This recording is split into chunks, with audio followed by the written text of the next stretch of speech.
नमस्कार, स्वागत है आपका हमारे इस विशेष कार्यक्रम में। किताबें तो बहुत पढ़ी है हमने। कुछ किताबें ऐसी होती हैं जो दिल को छू जाती है। कुछ किताबों का कंटेंट इतना मौजू होता है कि उसके बारे में जितना कहा जाए कम है। कल एक ऐसे ही पुस्तक के विमोचन समारोह इंदौर में हुआ। उस किताब के लेखक दोनों मेरे साथ यहाँ मौजूद हैं, निधि पोद्दार और सुशील पोद्दार। आप दोनों का स्वागत है हमारे इस कार्यक्रम में। नमस्कार, थैंक यू वेरी मच। ब्लेज, ये किताब लिखने का कैसे सोचा आपने? इस किताब का नाम है blaze a son's trial by fire. जी। ये किताब अंग्रेजी में लिखी हुई है और किताब को हम दोनों ने मिलकर लिखा है। जी। निधि पोद्दार मदर, मैं सुशील पोद्दार, हम दोनों ने ये किताब अपने बेटे दिव्यांश आत्मन के ऊपर लिखी है। इस किताब का एक्टिव वॉइस निधि पोद्दार है, विच मीन्स कि a mother is narrating a story of her son in this book. अब ये क्वेश्चन बहुत ही आपका सही है कि किताब क्यों लिखी। अगर आपने मेरा कल का स्पीच सुना होगा जी, तो मैंने इस बात का जिक्र किया था, लेकिन मैं आपके दर्शकों को बताऊं फिर से कि हमारे समाज में कैंसर पे एक स्टीरियोटाइपिंग हो चुकी है। लोगों को देखने का एक नज़रिया बदल चुका है एंड लोग कैंसर हो गया तो एक खास तरीके से रिएक्ट करते हैं। ये किताब उस स्टीरियोटाइपिंग को ब्रेक करने का एक नया रास्ता ढूंढती है। प्लस अच्छे देखिए तो कैंसर पर काफ़ी किताबें निकल चुकी हैं। ये प्रश्न हमारे सामने भी था, हम दोनों के सामने प्रश्न था कि भाई इस पे किताब अगर मैं लिखता हूँ तो मैं अपने दर्शक पाठकों को क्या देता हूँ। तो इसमें एक इनडोमिटेबल फाइट दिखाई गई है। Protagonist of the story Divyansh आत्मन, जो हमारा बेटा है, उसने 10 साल की लड़ाई कैंसर से लड़ी, बट वो उसका जो एडवर्सिटी का टाइम था, उस एडवर्सिटी टाइम को उसने अपने आप को तलाशने और तराशने में लगाया। उसने अपने आप को एक्सप्लोर किया। Can cancer be a cause of your own evolution? This is the book which talks about, and that's why we wrote this book. मैं तो सुन चुका था कि किताब क्यों लिखी गई, लेकिन आप तक पहुंचना ज़रूरी था कि किताब क्यों लिखी गई है। और ये बात भी सही है कि विभिन्न बीमारियों पर कई तरह की किताबें लिखी जाती है। यहाँ सुशील भाई की इस बात से मैं सहमत हूँ कि बीमार व्यक्ति को आदमी एक अलग नज़रिए से देखता है, अलग भावना से देखता है। लेकिन दिव्यांश की जो कहानी वो अपने आप में बहुत कुछ बताती है, बहुत कुछ उसके साहस और हौसले को लेकर बताती है। निधि जी, आपने बीइंग मदर इसमें जो इनपुट डाले हैं उसको लेकर भी जानना चाहता हूँ। देखिए, इस कहानी के पीछे एक मकसद ये भी था, दिव्यांश भले ही हमारा बेटा था, तो बहुत के बच्चे इस बीमारी से जूझते हैं और चले भी जाते हैं। ये ऐसा नहीं कि उसके साथ ही ऐसा हुआ था और लोगों के साथ नहीं हुआ था। अलग क्या था दिव्यांश के साथ कि वो उसने सिर्फ बीमारी को, ऐसा नहीं कि वो परेशान था, उसने उसको गले लगाया था और उसको लगा कि ये मेरे लाइफ का एक पार्ट है और इसके साथ ही मुझे आगे बढ़ना है। चाहता था वो निकले स्वस्थ होकर, लेकिन ऐसा नहीं कि बहुत घबरा या डर जाता था कि अब मेरा क्या होगा। वो कुछ देर के लिए शांत बैठता था, फिर आगे बढ़ता था। तो एक माँ बाप के अलावा एक देखते हैं ना कि समाज में बहुत सारे ऐसे हीरो होते हैं जो आते हैं और चले जाते हैं गुमनामी के अंधेरे में, कुछ लोग ही चमक पाते हैं। तो हम लोगों का, जो आम लोग हैं, उसका फर्ज बनता है कि ऐसे हीरो की कहानी लोगों तक पहुंचाएं। तो बेटा था, लेकिन ऐसा उसने किया कि हम लोगों को एक आगे बढ़ने के लिए बताया, एक स्टोरी दी जो हम लोगों ने लोगों को बताई। तो मेन पर्पस था कि वो जिस तरीके से आगे बढ़ रहा था लोगों को बताएं। और ऐसा नहीं कि आप इस बीमारी से जीत के ही लोगों को बता सकते हैं कि मैं जीत गया, देखो मैंने ये किया वो किया। आप भले ही हार गए लोगों के नज़र में, लेकिन आप एक मैसेज छोड़ के जा सकते हैं समाज को और वैसे बच्चों को, इसके साथ भी तुम आगे बढ़ सकते हो और जो चाहे अपने सपनों को जी सकते हो। यहाँ कल जब मैं निधि जी का स्पीच सुन रहा था तब एक बात निकल कर सामने आई कि माता पिता को अपने बच्चों के नाम से जाना एक गर्व का विषय होता है। दिव्यांश ने भी ऐसा ही किया, लेकिन दिव्यांश ने अपने जाने के बाद, इस संसार से रुखसत होने के बाद ऐसा किया है। और निश्चित तौर पर जैसा निधि जी ने कहा कि उसने बीमारी को अपने साथ ले लिया, ये मानकर चला कि मेरी ज़िंदगी का हिस्सा है, बहुत अच्छी बात है। लेकिन क्या लगता है निधि जी, आपने जो किताब लिखी है, मुझे लगता है बहुत अलग तरह से ये किताब है। आमतौर पर लोग उसके कारण, उससे बचाव, मतलब कहीं ना कहीं उसमें एक डर की भावना होती है, लेकिन आपने बहुत अलग विषय और अलग ढंग से किताब को लिखा है। तो मेरी आप लोगों से भी गुजारिश है कि इस किताब को ज़रूर पढ़िए, ताकि आपको अंदाज़ा लगेगा कि किताब का कंटेंट कितना स्ट्रॉन्ग है और कितना किताब को लेकर और आम आदमी की ज़िंदगी से कितनी जुड़ी हुई किताब है। बहरहाल इस कंटेंट को लेकर आपने अलग सोचा, इसके पीछे क्या कारण था? अलग सोचा कि शुरू में पर्पस ये नहीं था कि हम लोगों को ज्ञान बांटना है। जी जी जी। आप उन लोगों के बीच रह के, उन लोगों के साथ जी के ही शायद उन लोगों को अच्छा संदेश दे पाते हैं। प्रीचिंग तो बहुत लोग करते हैं, वो होता है कि आप फॉलो करें नहीं करें। हम लोग आम लोग हैं, तो आम लोगों की तरह हम लोगों ने जीवन जिया, और आम लोगों तक पहुंचने का शायद ये अच्छा माध्यम है कि आप अपनी कहानी ऑनेस्टली लोगों को बताइए। उसमें ऐसा नहीं है कि आप कुछ ऐसा बोल रहे हैं कि लोग कनेक्ट नहीं कर पाए, कि ऐसा तो मेरे साथ नहीं हुआ था। इस बुक में जो भी लिखा है, एक एक वर्ड, हर पेरेंट्स वैसा फील करेंगे, हर माँ चाहेगी मुझे दिव्यांश जैसा बेटा मिले, और हर बच्चे शायद चाहेंगे कि वो भी दिव्यांश के जैसे बने और अपने माँ बाप का नाम रोशन करें। तो इस बुक में आम लोगों की कहानी है, पेन भी है, खुशी भी है, जो हम लोग छोटी छोटी चीज़ों में खुश हो जाते हैं, वो सब उस बुक में। कोई थ्योरी नहीं है, बस एक प्रैक्टिकल है जो हम लोगों ने जो फेस किया। अपने लोग पढ़ाए, लोग पुराने लोग छूटे, नए लोग सामने आए, सब कुछ ये बुक में। तो शायद इस बुक में सबके लिए ना कुछ ज़रूर है। एक बात बहुत अच्छी कही निधि जी ने, इस वक्त में बहुत कुछ अपने पराए और नए पुरानों की पहचान करवाई। हकीकत में ऐसा होता ही भी है।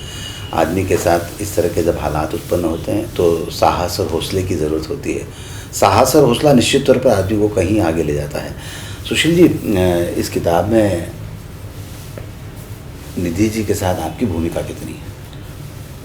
ये भूमिका एक्चुअली देखिए तो ये किताब is a product of divinity. ये ईश्वरीय देन है ये किताब। इस किताब का सही लेखक है दिव्यांश आत्मा। हम दोनों बस निमित्त मात्र हैं। हम लोग एक कॉन्ड्यूट है, मीडियम है उसकी कहानी को आगे बढ़ाने के लिए। तो ये जब डिसाइड हुआ कि कहानी लिखे, तो हम दोनों ने म्यूचुअली डिसाइड किया कि नरेशन माँ का हो सकता है, क्यों नरेशन पिता भी दे सकता था। मुझे लगता है कल किसी ने बोला भी था, मनोज जी ने बोला था कि माँ का जो बच्चे के साथ जो अटैचमेंट होता है 9 मंथ्स ज़्यादा होता है सब बाकी से।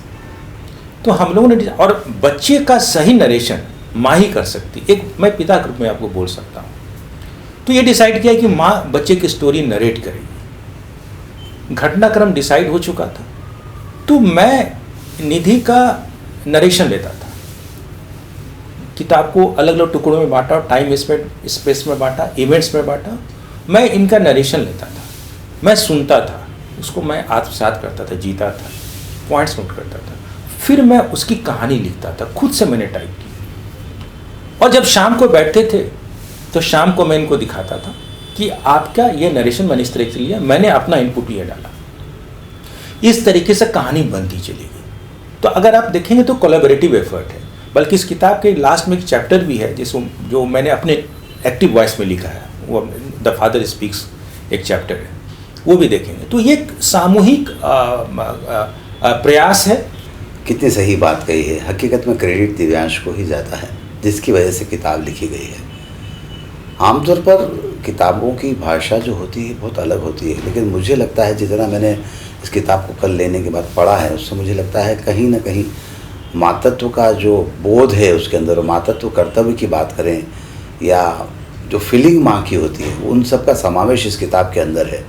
क्या कहते हैं निधि जी, आप मेरी इस बात से सहमत हैं? हाँ, बिल्कुल भी सहमत हूँ। और ये एक मान्यता है कि जो भी आप कर्म करते हैं वो इसी जन्म में आप उसका फल भी मिलता है। लेकिन मैंने दिव्यांश के केस में अलग पाया। उसने जो कर्म किए थे उसका फल तो हम लोग, वो मतलब एक होते हैं ना कि माँ बाप की देखिए एक सीमा होती है आप बच्चों को यहाँ तक लाइए, फिर वहाँ से छोड़ देते हैं, बच्चे अपनी लाइफ आगे जीते हैं और माँ बाप बस दूर से उसको देख के खुश होते हैं, संतुष्ट होते हैं, और ये बहुत बड़ी संतुष्टि है, मैं उसको मानती हूँ। लेकिन दिव्यांश के केस में तो उसने जो भी अच्छे कर्म किए थे उसका सारा क्रेडिट वो माँ बाप को दे के चला गया।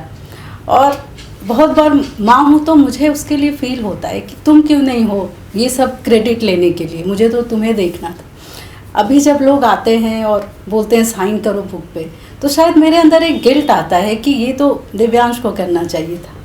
लेकिन वही है जो मैंने बोला कि ऐसा नहीं है कि आप यही हैं तो आपको फल मिलेगा, देखेगा। अगर आप अच्छे कर्म करते हैं तो आपके जाने के बाद भी आपको वो फल मिलता है। और दिव्यांश इस चीज़ का उदाहरण है कि वो जो यहाँ रह के फिजिकली जो करता, तो लोग बोलते चलो इसने किया, अचीव किया, इसको मिला, लेकिन नहीं रह के वो जो नाम कमा रहा है, आगे बढ़ रहा है, तो मेरे लिए तो गर्व की बात है। और मुझे बहुत फख्र के साथ मैं बोल सकती हूँ कि दिव्यांश मेरा बेटा है। सही बात है। मेरा सवाल सुशील जी आपसे कि आप नौकरी में हैं, सरकारी नौकरी में हैं, केंद्र सरकार की नौकरी में हैं, कभी किताब लिखने के बारे में आपने सोचा था इसके पहले? और यही सवाल निधि जी आपसे भी। बिल्कुल नहीं, सोचने की बात तो दूर है, मैं अपने आप को इस काम के लिए कम्प्लीटली इनकेपेबल मानता था। और अगर इस किताब की जर्नी की बात करें, मैंने कल अपने व्याख्यान में बोला भी था, ये किताब तो मैंने किसी राइटर को दिया था लिखने के लिए, उन्होंने हम लोगों का इंटरव्यू भी लिया था, वो राइटर ने उस किताब को लिखने का काम भी शुरू कर दिया था। बट एक समय का चक्र देखें, उस चक्र में हम लोग कहानी लिखने लगे और इस तरीके से कहानी लिखने लगे कि कहानी छपनी नहीं, अपनी सेटिस्फैक्शन के लिए कहानी लगती है। बट मैंने शुरू में ही कहा, ये प्रोडक्ट ऑफ डिविनिटी है, इस कहानी को आगे आनी थी, क्योंकि इस कहानी का एक्चुअल ऑथर दिव्यांश आत्मा था और ये सामने आया। इस बुक की दो मैं खासियत बताता हूँ जो थोड़ा लीक से हटकर है, लेकिन वो खासियत अपने आप आई, मेरे चाहने से नहीं हुआ, हम उसका क्रेडिट नहीं लेंगे। दिव्यांश ने अपने जीवन के अलग अलग चरण में करीब 20-25 कविता इंग्लिश पोइट्री लिखी थी, और वो 20-25 पोइट्री जो है वो अपने जीवन काल से मिले किसी अनुभव से ही उसने कविता लिखी थी। वो कोई एब्स्ट्रैक्ट इमेजिनेशन नहीं था, वो रियल लाइफ कनेक्शन था उसके साथ में। तो जब मैंने कहानी लिखी तो उस कविताओं को मैंने सहारा लिया। जिस टाइम एंड स्पेस में वो कविता लिखी गई थी, उसकी पृष्ठभूमि में जो घटनाएं थी उसको लेते हुए मैं कहानी को वीव किया हूँ, हम दोनों ने वीव किया है। तो एक्चुअली देखेंगे जो ये स्टोरी है उसको पोएट्री पर रोल कर रही है। पोएट्री इज अ वीव और उस पर कहानी रोल कर रही है, इसलिए कहानी बहुत ही सीमलेसली मूव कर रहा है यहाँ से वहाँ। और बुक के अंत में एंथोलॉजी, दिव्यांश जो एंथोलॉजी है, वो सारी कविताओं का एक जगह संग्रह भी कर दिया, क्योंकि मुख्य कहानी में कविताओं का कुछ कुछ पार्ट लिया गया है। इस तरीके से ये कहानी कंप्लीट की गई। शुरू में थोड़ा सा मुझे लगता है कि रिलक्टेंस था एडिटर लेवल पे, या कह सकते हैं पब्लिशर लेवल पे, कि पोइट्री लास्ट में आना चाहिए नहीं आना चाहिए। बट हम लोगों ने एक्सपेरिमेंट किया और मेरे पब्लिशर ने मुझे काफ़ी सपोर्ट किया, रूपा पब्लिकेशंस।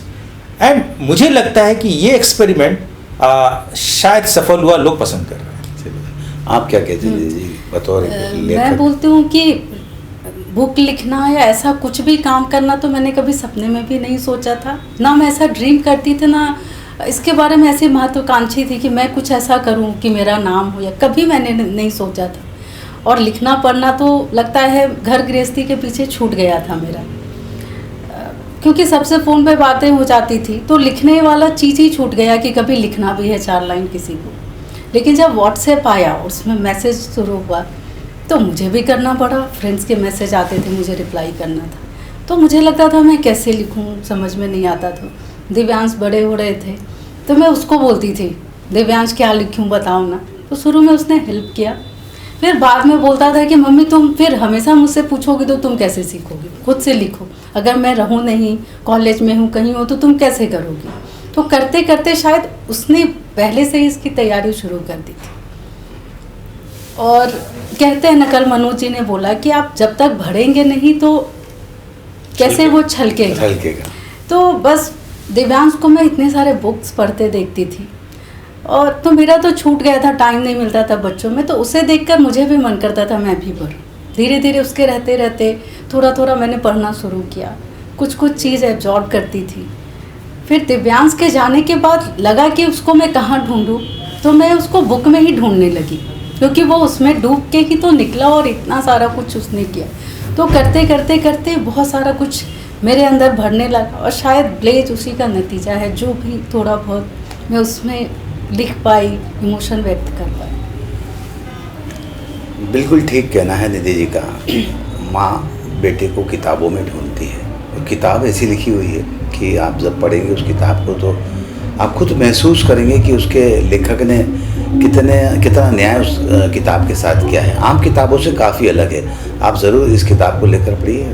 तो आप कोशिश कीजिए इस किताब को पढ़ेंगे तो निश्चित तौर पर आपको बहुत कुछ अलग किताब का एक जो कंटेंट होता है उससे पढ़ने का मज़ा मिलेगा, और बहुत सारी चीज़ें अलग समझने को भी मिलेगी, और उन कविताओं को भी समझने का मौका मिलेगा जो दिव्यांश ने लिखी है, कितनी करीब उसके दिल के हैं, उस बात को भी आपको समझने का मौका मिलेगा। बहरहाल निधि जी, सुशील जी, हमसे बातचीत करने के लिए बहुत बहुत बहुत धन्यवाद।